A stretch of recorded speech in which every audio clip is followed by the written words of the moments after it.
Detalle que a veces nos cuesta mucho es calcular los vectores unitarios de una fuerza, ya sea eléctrica o gravitatoria, y saber para qué se utiliza y sobre todo cómo debe hacerse. Es una cosa muy sencillita y, como digo, se utiliza sobre todo en los temas de gravitatoria y de fuerza eléctrica.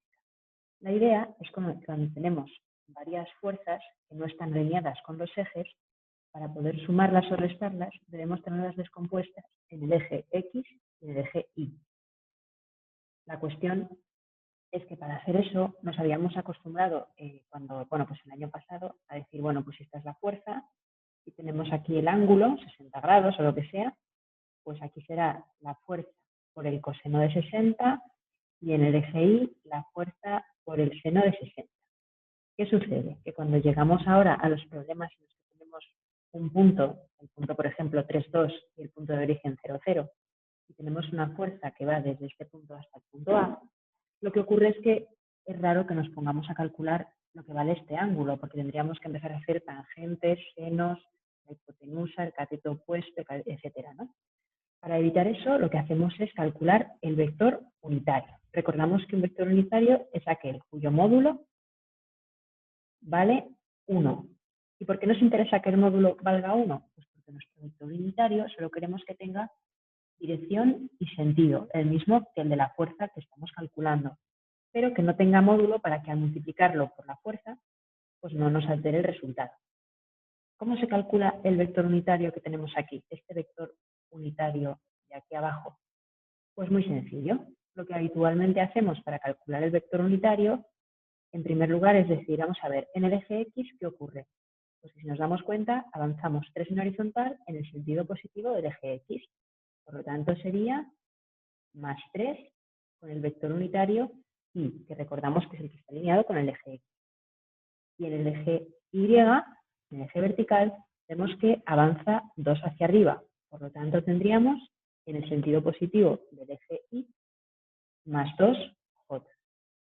Pero claro, este vector no es un vector unitario porque su módulo vale exactamente, fijaos, la raíz de 13. Es mejor que no dejemos operada la raíz de 13 porque así no perdemos decimales. Para que este vector sea unitario, lo que hacemos es dividirlo entre el módulo raíz de 13. Este vector de aquí es el vector unitario de esta fuerza.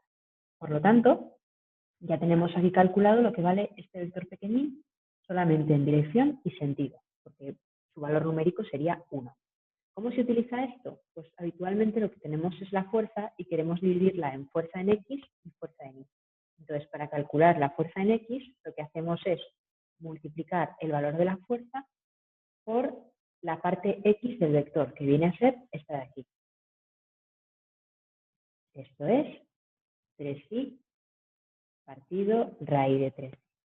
Mientras que para calcular la fuerza vertical, la fuerza en Y, ponemos la fuerza por la parte vertical del vector, que es 2j partido raíz de 3.